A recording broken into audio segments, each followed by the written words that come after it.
No ano em que o rei Uzias morreu, eu vi o Senhor. Ele estava sentado em um trono alto e majestoso. Todo o templo estava cheio de sua glória. À sua volta voavam poderosos serafins. Cada um deles tinha 6 asas. Com 2 asas cobriam seus rostos, com 2 asas cobriam os seus pés, e com 2 voavam. Eles diziam em alta voz uns para os outros: Santo, Santo, Santo é o Senhor Todo-Poderoso. Toda a terra está cheia de sua glória.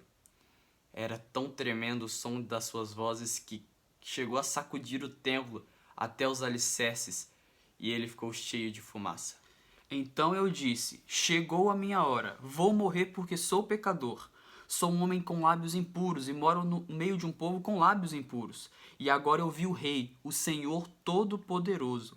Foi aí que um dos serafins veio voando em minha direção, trazendo uma brasa viva que ele havia acabado de tirar do altar do tenaz. Com ela, tocou a minha boca e disse: De agora em diante a sua culpa foi tirada, porque essa brasa tocou os seus lábios. Os seus pecados foram perdoados. Então ouvi a voz do Senhor dizendo: Quem será o mensageiro que eu vou enviar ao meu povo?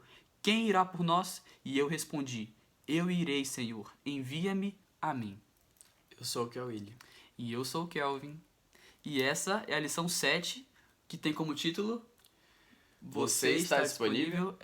Essa lição é interessante porque ela se resume num chamado, um chamado muito especial de Deus para Isaías.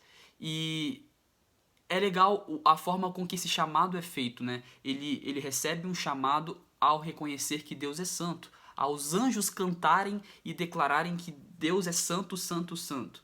E depois existe um reconhecimento dele como pecador que é como a gente, como pecador que foi como a gente, condição de pecador.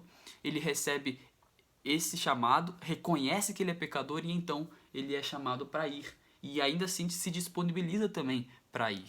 Então, se eu pudesse destacar 3 pontos aqui, o primeiro seria a santidade de Deus. Né? Primeiro ponto para a gente poder levar para a gente, para nossa reflexão.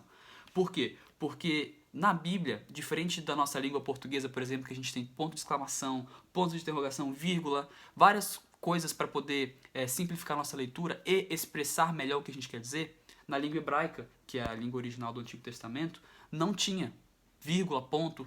Então, eles tinham formas de escrever para expressar o que eles queriam dar ênfase, demonstrar mais sentimento. Então o fato de repetir santo, santo, santo está dando uma ênfase especial na santidade de Deus. Então o primeiro ponto que eu queria deixar aqui é os anjos. Santidade divina. Os anjos declarando a santidade de Deus assim para que Isaías tivesse isso na mente dele, porque Isaías estava vivendo num meio de idolatria naquele momento do seu povo. Lembra que a gente já vem estudando sobre o povo de Israel. O segundo ponto que eu queria lembrar vocês é exatamente o que eu já falei. Isaías ele percebe a santidade de Deus e ele fala: e agora? Tô morto. Que eu Que sou aconteceu perante ele. o pior, eu vou morrer, porque eu vi o Senhor, eu vi os anjos cantando santo, santo, santo, eu vou morrer porque eu sou pecador. Então esse reconhecimento é muito importante e é uma lição pra gente, porque às vezes a gente acha que a gente pode fazer alguma coisa pra ajudar Deus, a gente pode fazer algo pra merecer algum... A gente não merece nada, a gente não é nada se não fosse por Deus. Entende? Então esse é o segundo ponto que eu queria que vocês levassem. Isaías foi muito sábio em entender, em reconhecer a sua condição medíocre de pecador não merecedor. Enquanto a gente achar que a gente está fazendo alguma coisa por merecer, estaremos no caminho errado. E o terceiro ponto que eu queria deixar para vocês é o fato dele ter se disponibilizado para ir. Para ir. Ele recebeu o chamado e entendeu que Deus era santo demais.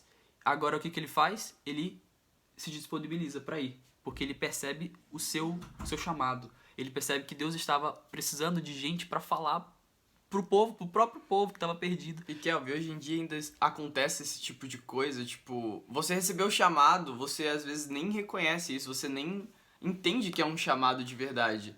É por isso que é importante a gente estar em conexão íntima com Deus diariamente, porque exatamente, muitas vezes a gente não percebe esse chamado. Muitas vezes a gente pode estar tão desligado. Às vezes não é tão explícito igual foi o de Isaías. Sim, ser levado exato. ao trono de levado Deus. em visão. Mas às vezes a gente recebe o chamado de Deus para nossa vida para pregar, quem sabe, para levar o evangelho para uma pessoa que está do nosso lado, que trabalha com a gente, que estuda com a gente, e a gente, meio desligado, não percebe. Então é muito importante ter esses 3 pontos dessa semana da lição dos adolescentes em mente. Eu queria, uma coisa que a lição falou e eu queria ler para vocês.